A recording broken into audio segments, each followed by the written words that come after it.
Hi, welcome to the presentation on using OKRs to bridge your strategy execution gap to accelerate your results. I'm really glad that you are here today and hoping that you will find some actionable steps that you can use to really take advantage of this for your organization.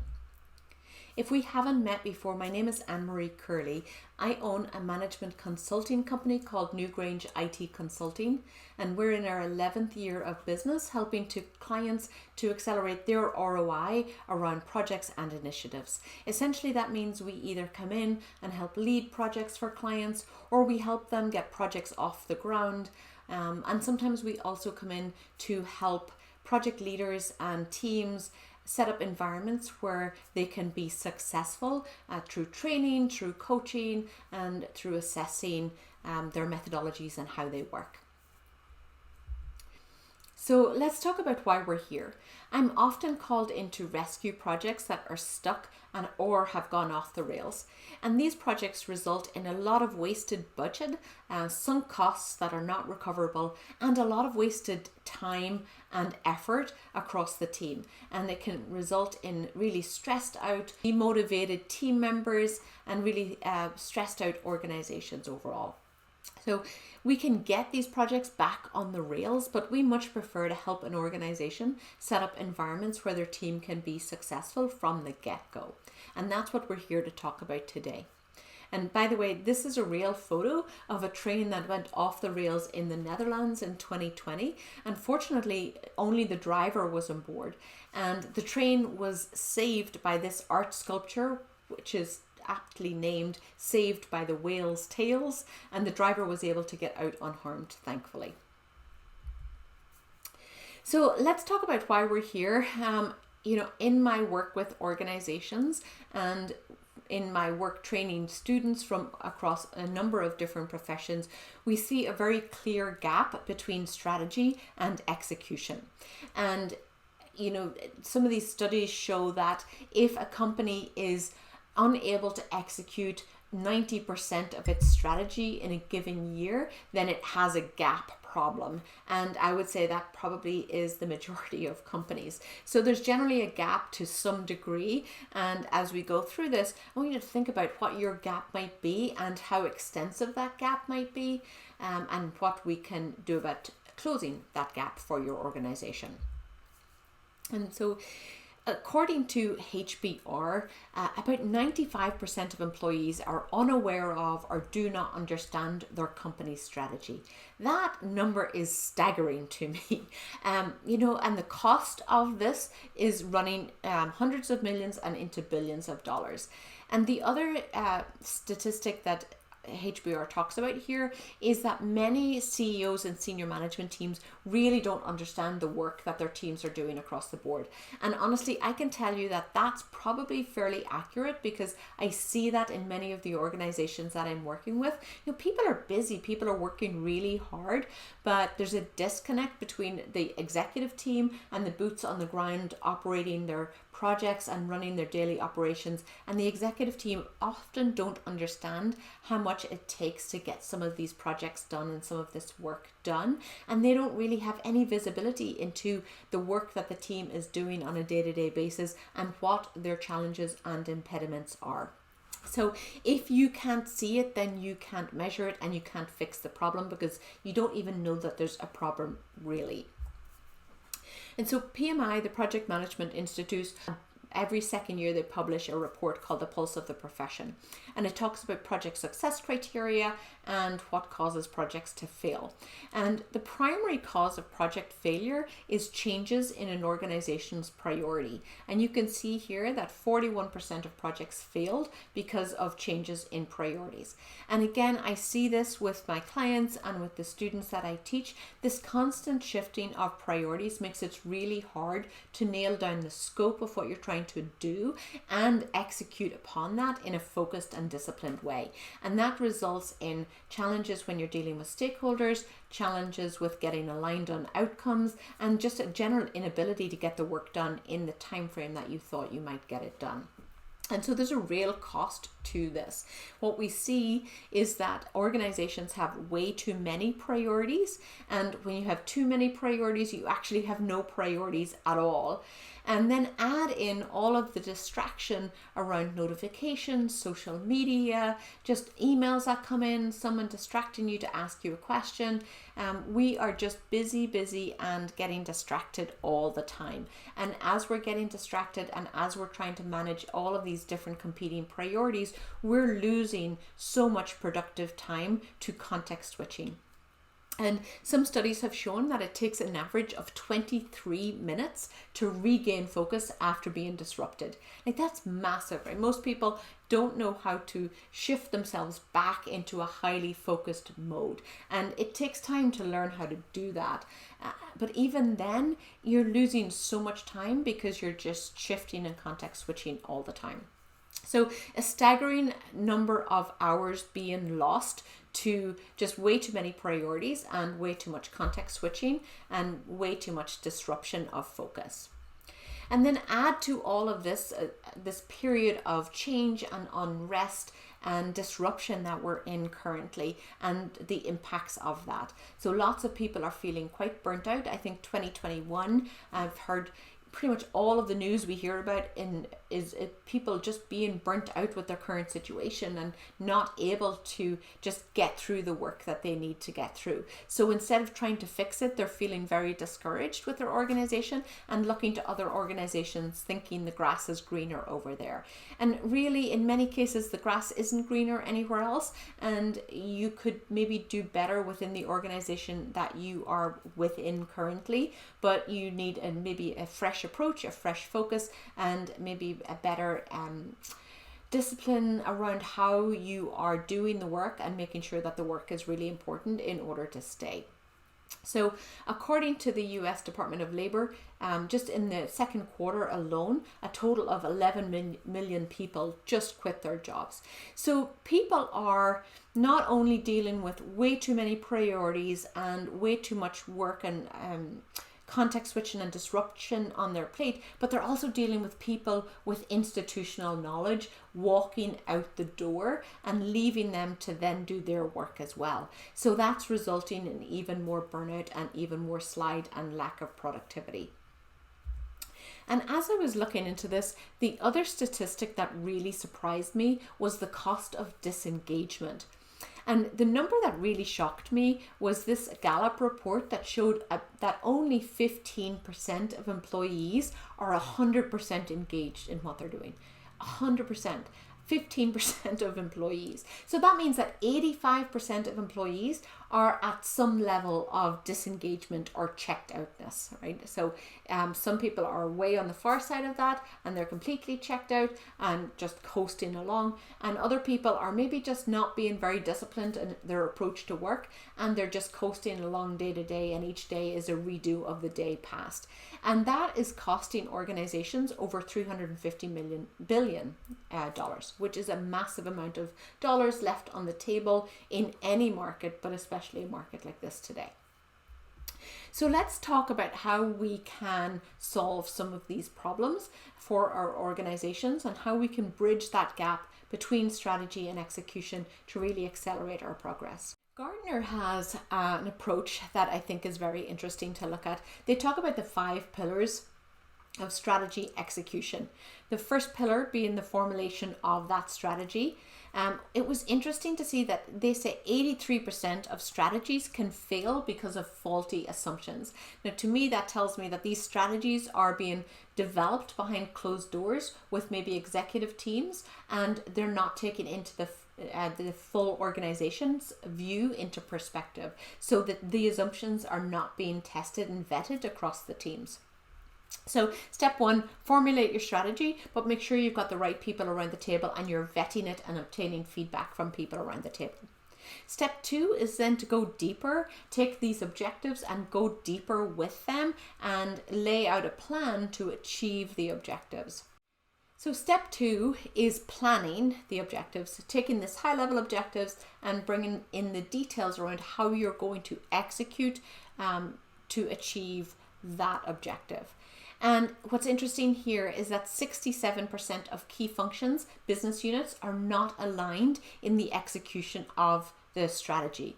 So right out of the gate, we can tell that we're missing that essential planning step where we go deep and we say, okay, if we're all going to be aligned, if all of these different departments are going to be aligned behind this strategic objective, how are we going to do it? What does that look like? And that's the planning piece. So making sure that everybody's at that table coming up with the plan of execution. And then the next step is tracking and managing the performance of the execution, making sure that the teams have what they need to execute well, and when they meet challenges or issues or impediments, that someone is there to help guide them through that. And again, you're taking an organization-wide view of this, not just a siloed view within a particular team or business area. And it's interesting here that 58% of organizations feel that their management of the execution isn't sufficient. So there's a lot of opportunity right there to create some discipline around how we're executing the work and how we can help move that work along, in addition to making sure that it's the right work in the first place. So strategic communication is really important, right? So telling people these are our objectives, getting their feedback on those objectives, making sure they understand the compelling why behind the objectives and what the objectives really mean for their day-to-day work. So that communication, I would say it's more than just communication, it's also engagement of your entire organization around these strategic objectives so that everybody understands what's needed in order to accomplish them and what the priorities are. And here, I think this number again is shocking. 67% of employees do not understand their role within a new initiative, within the ability to achieve that strategic objective. 67% of people don't understand.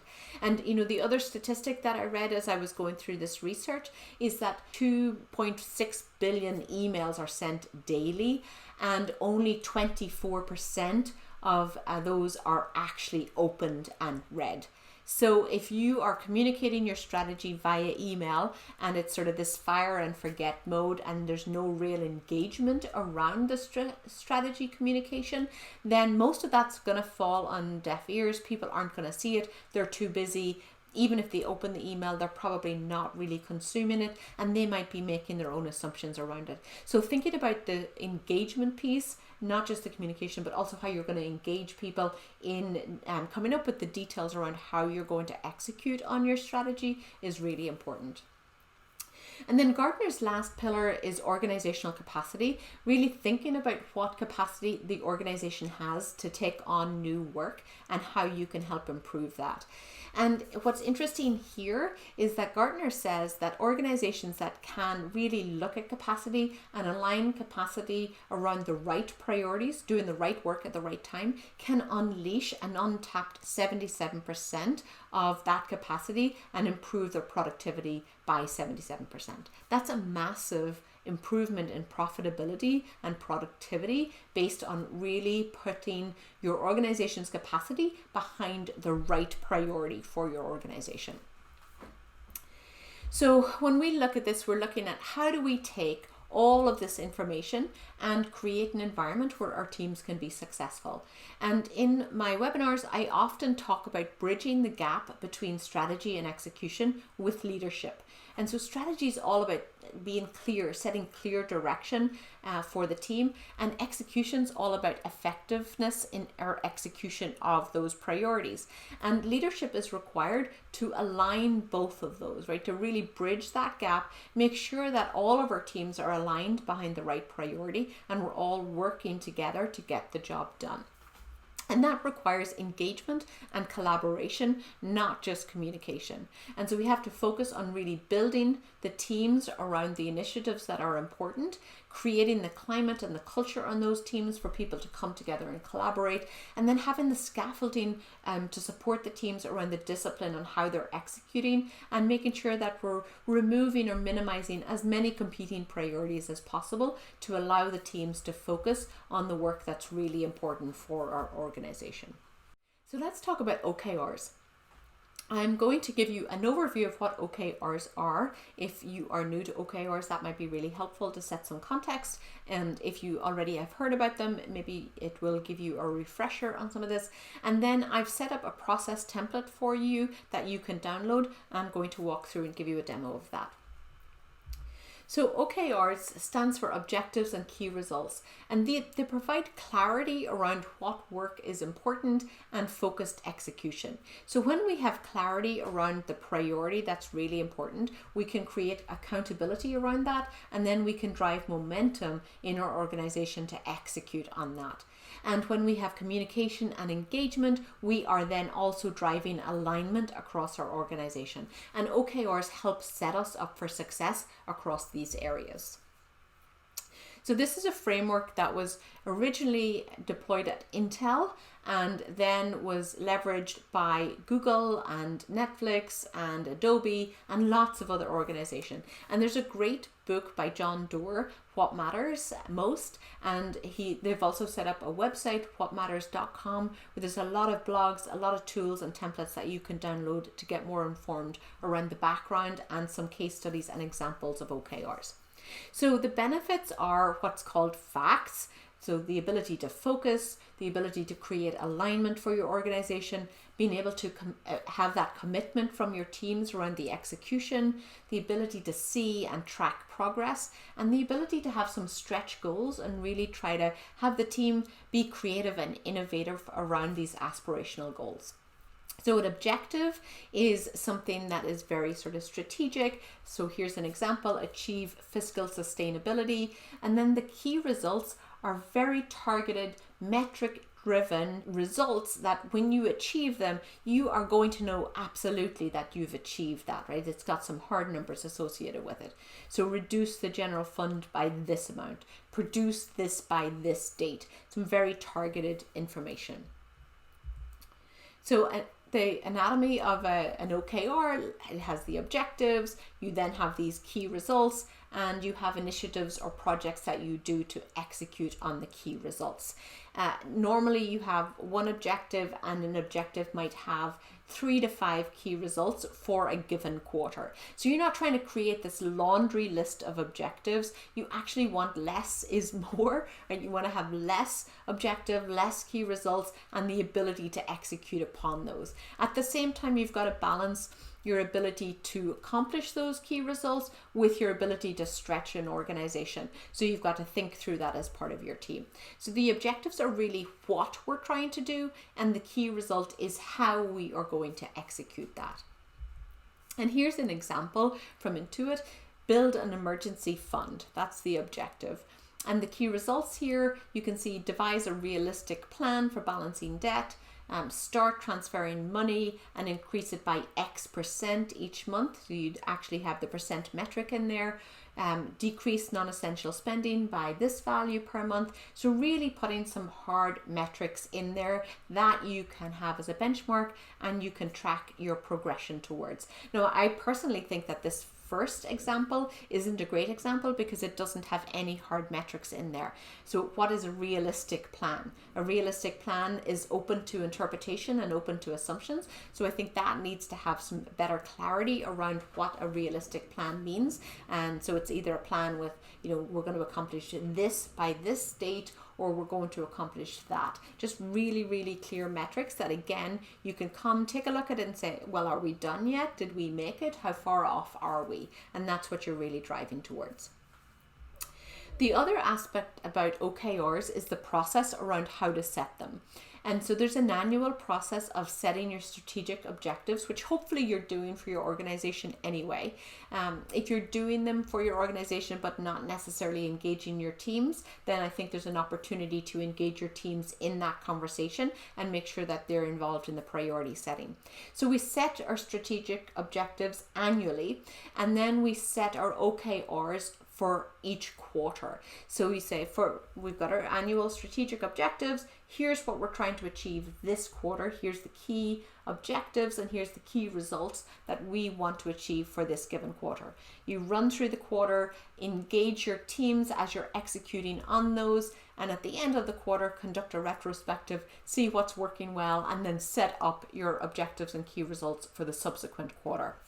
And so this is an overall process as part of the framework that you take this and you execute it according to this cadence. It helps you have better traction if you can be consistent.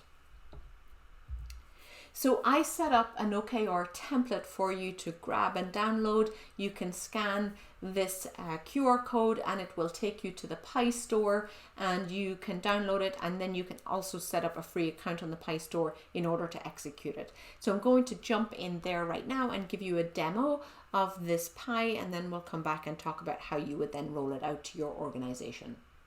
So this is what our template looks like. When you click on the link, it will take you to the Pi store, and you can set up a free account here under Pi and download and import this template into your organization that you've just set up within Pi.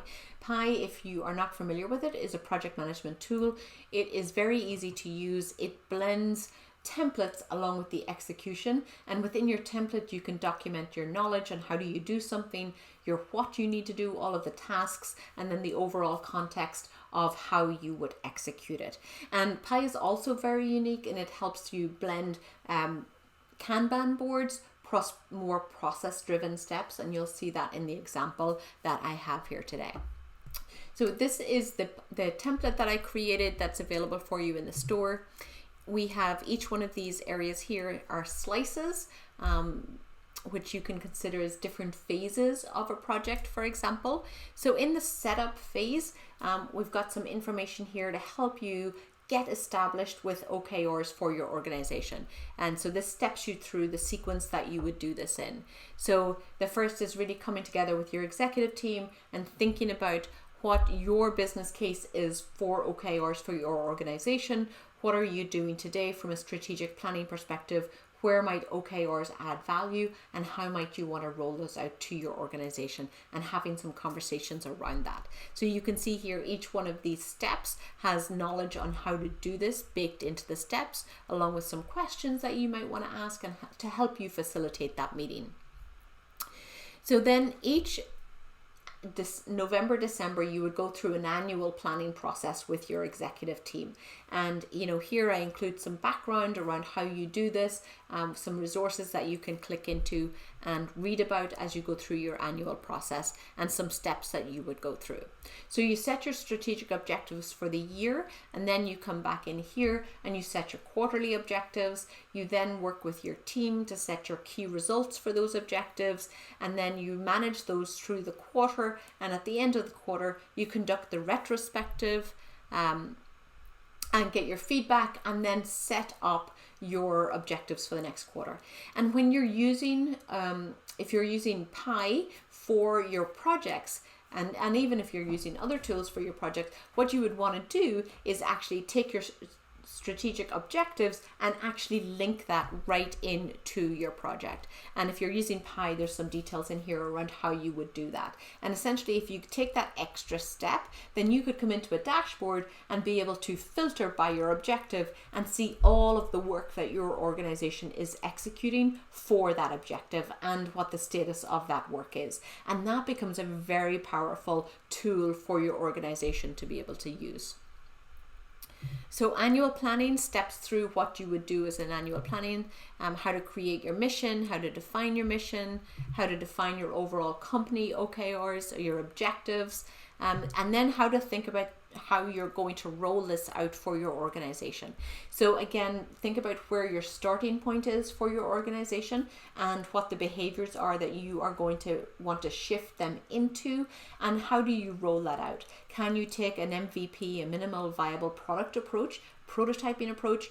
If you're not doing this right now for your organization, start really simply. Maybe start by setting objectives for the next quarter with your executive team, and have your executive team communicate those down to your organization and be able to see and align the work that they're doing to those objectives. Maybe start really simply, and then the subsequent quarter, maybe you roll it out to a couple of teams and have them create their objectives and key results, and you get success and see the wins from some teams using this, and then roll it out to your organization from there. So you want to think about how you're going to transform your organization, where your starting point is, where you want them to get to, and how you're going to take them on that journey.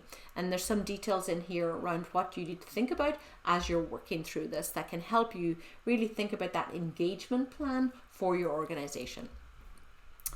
So then you go through into the quarterly planning cycle, and so this is where you can start to use the Kanban board feature of Pi. So here I've set up a Q1 box, so it's ready to go. When you have defined your own company objectives, you would come in here, click on this, and basically rename this objective to be your objective. And then you would set up all of your objectives like this, create meaningful names that are going to just be really explicit with your organization so they can understand it. You can actually put details in here as well. And then once you've set up your quarter one OKRs, you would come in here, take each objective and rename each one of these boxes to be that objective. You can create new boxes if you've got more than 3. And then in each box, you want to set up a key result for each objective. And we generally say you want about 3 to 5 key results per objective. So just really think through what that looks like. If you have hierarchical teams and you've got teams who might want to create their own sub-objectives, that you can do this in here, and you can think about how you might expand this to include that information. But keep it simple, I would say, right out of the gate to get started. You know, even if you can create visibility on your strategic objectives and focus on a plan around those strategic objectives with key results, and you can start to make some traction with achieving key results every quarter, that's going to be a great starting point. So keep it simple, start small, roll out and get some early wins. So in here, you're going to define each one of your key results, and then as you go along and execute through the quarter, this is the dashboard that you're going to use with your teams. Bring it up, share it with your teams, have them talk about where they're at within their key result. You can add in some risks and issues they might be facing, and use this as a conversation starter with your executive team as well, so that they fully see the work that the organization is doing. And then, as I said, if you're executing all of this in Pi, you can come in here, link this to your projects in the project dashboard, and see all of the projects that are executing. So as each one of your key results is completed, it automatically moves into the Q1 complete, and this template contains the process steps around how you manage this as you move into subsequent quarters. So it's pretty easy to do.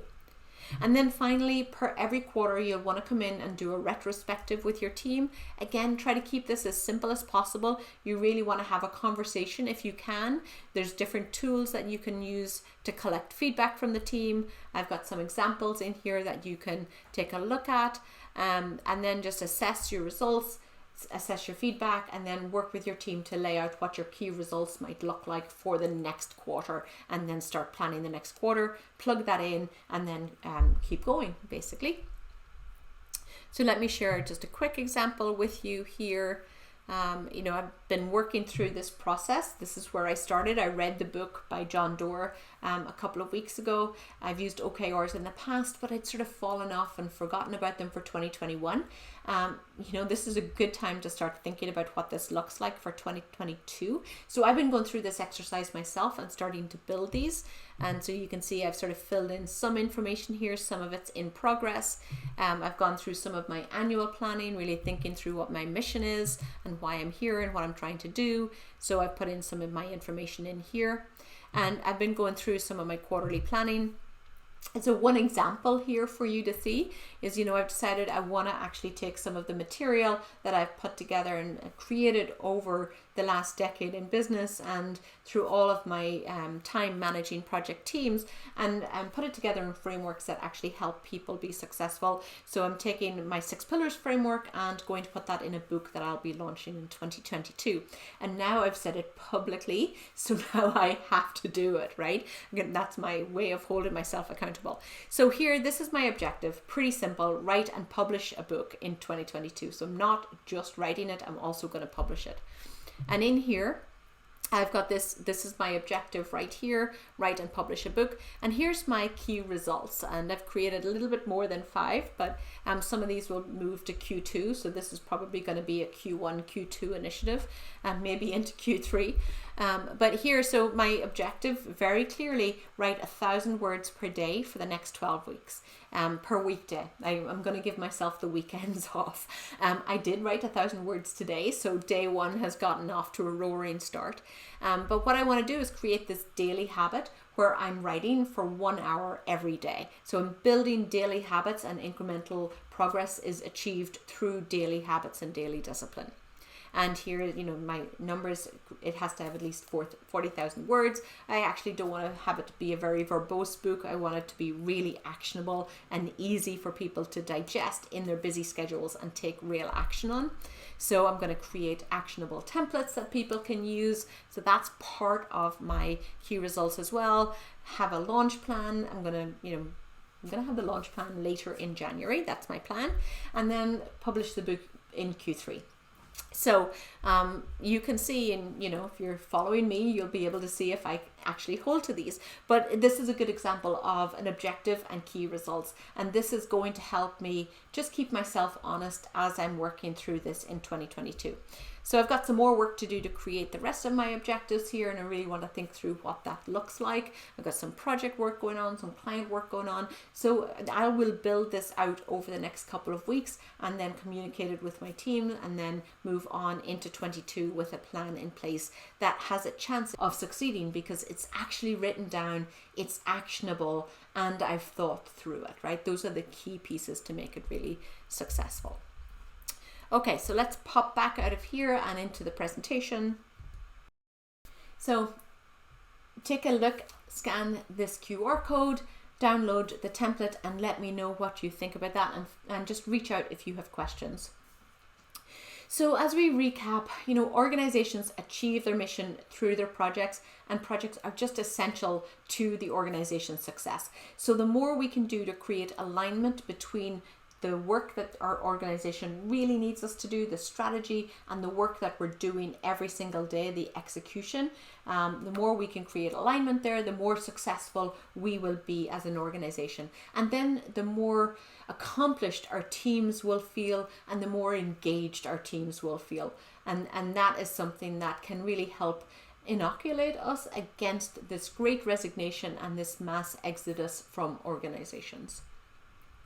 So if you take the time to have your team set up their projects in a tool like Pi, the other advantage here is now you're creating clarity around the work that the organization is actually doing and how busy they are. And you can, as an executive team, really collaborate with them to make sure they're working on the right priorities and getting the work done. And you can see where their blockers might be and really help them refine scope to help get results, push forward with the results on the work that is really important, and let some of the other work fall by the wayside, like deprioritize it. You can have real conversations about the work when you have a dashboard like this in front of you. So this is another great book that you might want to add onto your must-read list. Greg McNohan talks about how to be focused, and he shows this example here of how when we're working on all of the non-essential stuff and all of these distractions and all of this busy work, our energy is dissipated in all of these different directions.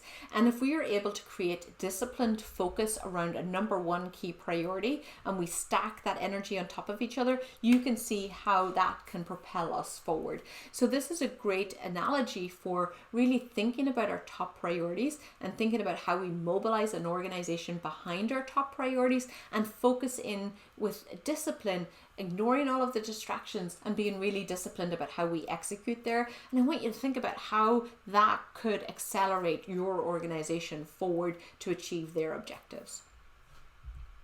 And so finally, I want to just remind you that implementing a change like this and a transformation like this in your organization means that you need to take the team with you on that journey through the change, and everybody approaches change differently. So, use the tool that I've prepared for you with the organizational change management facilitation questions. Think about that. Think about where your organization is right now. Think about how you want to shift that organization forward and how you can start simply going into 2022 with some small strides in the right direction. So for instance, if you haven't been good about communicating your strategic direction, well, communicate and engage your teams and get feedback from them. Create environments where your team will actually give you some real feedback, and you can have a real conversation about it, because then you can start to hear from them around what their constraints might be and how you can help them be successful.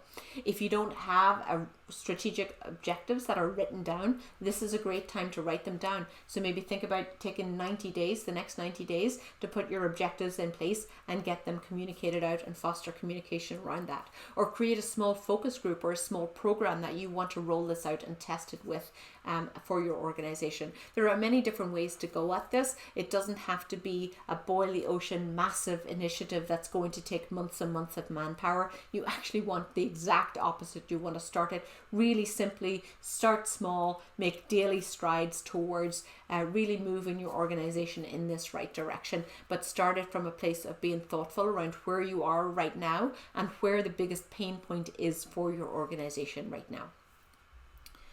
So that's all I have for today. I hope this was really helpful for you. I'd love to be able to help you think about this for your team. So please reach out, schedule some time if you'd like to brainstorm with me. I'm also available to help come in and facilitate team conversations around this. And sometimes it's just really helpful to have an outsider ask these questions, because people become less defensive when there's somebody from the outside asking these questions, and it can tend to be a much more collaborative experience. So reach out if you'd like to brainstorm with me. You can schedule time right in my calendar, or connect with me on LinkedIn, or send me an email here. I've also just launched a new newsletter on LinkedIn called Elevate and Accelerate, and I will be sharing this information there as well. So let's keep the conversation going. Let me know what is resonating for you with this webinar, what you can apply, and let me know how it goes if you start to apply it. I'm eager to hear about your results. So take care for now, and happy planning.